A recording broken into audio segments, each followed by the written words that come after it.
Right, well, welcome to Son of the Cinema. This film that I'm going to review today is very nostalgic for me. I saw this film in the cinema as a teenager and it had a massive impact on me. In fact, it's probably one of the reasons I went into this business. The film I refer to is Chariots of Fire, the 1981 British movie that won 4 Oscars, that came out of nowhere. What a dark horse, what a surprise, what a exceptional movie. And no one could have predicted it. You know, the interesting thing is that the British film industry was in complete doldrums. It hadn't made a hit in ages. There was no financing. It was really lagging behind them, Hollywood. And a guy called Jack Eberts, who was actually not even had nothing to do with film industry. He was an investment banker. He was convinced by David Putnam, the legendary British producer, to form Goldcrest Pictures. And together, they, out of nowhere, produced 2 back-to-back Oscar winners. I refer to Chariots of Fire and Gandhi. And revived the British film industry. Absolutely incredible. In fact, if I recall, Richard Attenborough won the Oscar for Best Director for Gandhi. I remember him saying on the Hollywood stage, "The British are coming, the British are coming." And what a wonderful moment where, you know, the film industry, British film industry was revived. And the film went on to, as I mentioned, win 4 Oscars. It won Best Picture, Best Costume, Best, I think, what was the other one? Best Score by Vangelis, absolutely incredible score, and one other Oscar which I can't recall. What an amazing Best Screenplay, of course, Best Screenplay by Colin Wheeland. Now, what is the film about? Interestingly enough, David Putnam said that he was looking for a film about a man with a conscience. He said he wanted to harken back to the great days of British cinema, and he recalled the 1966 movie A Man for All Seasons. And he wanted a similar kind of story about a man struggling with his conscience, struggling and deciding to make a stand. And I just thought I'd love to review this movie because what is a message for today, you know, about people having a conscience, standing up against what they believe is wrong, regardless of the consequences. And I think it's very pertinent to today. So David Putnam, that is what he wanted to do. He didn't have any stories, and while he was languishing in a hospital in 1977 with flu or pneumonia, he came across an article, a little known fact, about a athlete in the Olympics in 1924 who refused to run on a Sunday, a Scottish missionary called Eric Liddell, and this just captured his attention. So he contacted Colin Wheeland and he said, "Look, let's try and develop this story." And Colin Wheeland put an article in the newspaper, and he went to, he researched at the National Archives, obviously because this is an event that actually happened, and he put an ad in the paper and said, anyone from the family still surviving from that time, do you have any information? And how incredible, one of the athletes, Aubrey Montague, his family had reams and reams of letters that he wrote them when he was in France in the Olympics. So these actual letters proved the narrative framework of the film, and Aubrey Montague then becomes a major character as his letters form the narration and voiceover of the film. What an incredible stroke of luck. I like to think of it as divine intervention, that this would happen. So you have the actual letters. I mean, give or take one word that's being changed. These are the actual letters that the athlete wrote. But he is not obviously the main character. The main characters are Harold Abrams and Eric Liddell, the missionary. So Harold Abrams was a Jewish athlete who went to Cambridge, and he immediately had a history of sort of fighting against the world, a very pugnacious character, had experienced anti-Semitism in his life, and really was it was him versus the world, and alienated him from a lot of people. But one person who befriended him was the self-same Aubrey Montague. So the film kind of juxtaposes between the Cambridge life and this other athlete, Eric Liddell, this wild man of God, this missionary who's planned to go to China. But he also, like he says to his sister, who wants him to kind of just do the missionary. She doesn't like him running. And he says, "But God also made me fast, and when I run, I feel his pleasure." And it's an incredible movie in the sense that it presents such a positive picture of faith. In fact, in the film, one of the characters talks about a muscular Christian, and Eric Liddell is a muscular Christian. He's not some fake, flaky televangelist. This is a guy who walks the talk and lets his running do the talking, and is an incredibly inspiring character.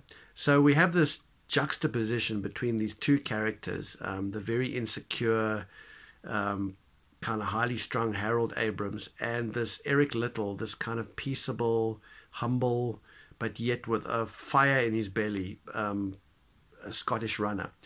So the film sort of moves into the early stages of Cambridge and the athletes training, and we're introduced to various other characters, Lord Lindsay, Elbury Montague that I mentioned before, and of course also the hierarchy at Cambridge, who are really snotty and snooty and take a sort of a very dim view of anyone who doesn't ascribe to their sort of class system, and immediately sort of look down on Harold Abrams, and he senses this, but of course he can run, so they'll tolerate him.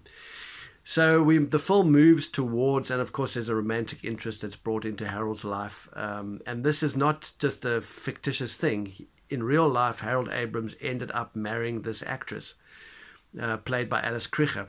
So this is a wonderful film because it's historical. The things that happen in this movie actually happened, which gives it an incredible authenticity. The period is wonderfully captured by the art directors, by the filmmakers. Hugh Hudson was a commercial director who David Putnam knew from his days in advertising. It was his first feature film. What a magnificent job he does. Honestly, he should have won the Oscar for Best Director. He was nominated, but of course didn't win. But he did win, I think it was the Los Angeles Film Critics Circle Best Director. But he should have swept everything. He does a magnificent job on this movie. There are so many incredible montages, so many incredible sequences in this film that are just inspirational. The use of slow motion in this film I think it was seminal. I mean, it is absolutely brilliant. There's a scene where Harold Abrams first comes up against Eric Liddell in a race before the Olympics and loses, and of course is devastated, and he sits in the stalls reliving the race. What could he have done better? And you just see the scene happening in slow motion in his mind from different angles. The editing as well, absolutely phenomenal. Terry Rawlings, the legendary editor who edited Blade Runner, I think he also won an Oscar for this. Oh, no, he didn't. He should have. But he won, I think, a Golden Globe. Does an incredible job on this movie, one of his greatest editing feats. The cinematography by David Watkin is magnificent. I mean, it is absolutely awe-inspiring. Also, didn't win an Oscar, should have.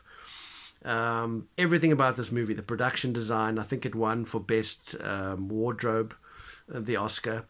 Everything about this film comes together perfectly. Perfect period film, perfect drama, perfect sports film. So what happens, where's the drama come from? Eric Liddell, in the run-up to the elections, suddenly decides, or he sees, that one of the heats is going to be run on a Sunday, and due to a crisis of conscience, he won't run on the Sunday. And of course, everybody from the Olympic Committee to his friends, his family, try to dissuade him, and he will not be moved.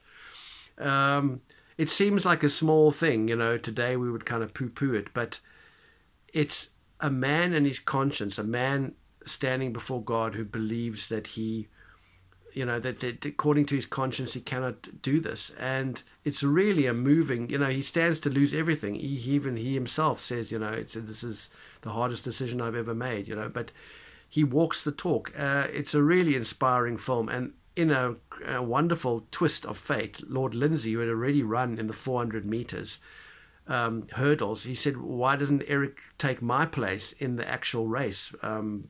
Because I've already run. And so he does, and he wins gold. And Ben Cross also, Harold Abrams, the character that Ben Cross played, also wins gold. And we see this incredible internal struggle of both these characters.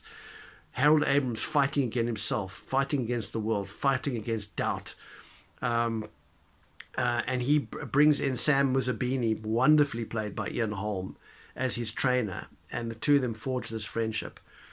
And so these worlds collide in this incredible climax where both men win gold, but both men have totally different reactions. Harold Abrams is kind of, I've achieved this, but the emptiness that he feels at the height of his fame, whereas Eric Liddell is because he runs for a higher purpose. He, the joy is boundless. It's such a beautiful movie, so inspiring, so real. The characters' struggles are real.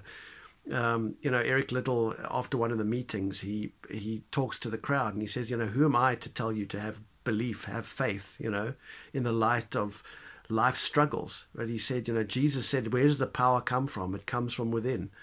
And he said, that is how you run a good race. And he said, rather, don't be a spectator, be a participator in life's race. It is such an inspiring movie, but just visually, sound-wise, acting. Ian Charleston, who sadly died, Ben Cross, who's now passed away as well. Unknowns who gave magnificent performances, and they are supported by an incredible supporting cast. Ian Holm won the Oscar, he should have again, but he won the Golden Globe, and he won Best Supporting Actor at the Cannes Film Festival. And incidentally, Hugh Hudson won the Ecumenical Jury Prize at Cannes Film Festival. Chariots of Fire has appeared in the top 10 AFI films of all time, the top 10 BFI films of all time. It is a classic for the ages, a truly inspiring film. Really, a life-changing viewing.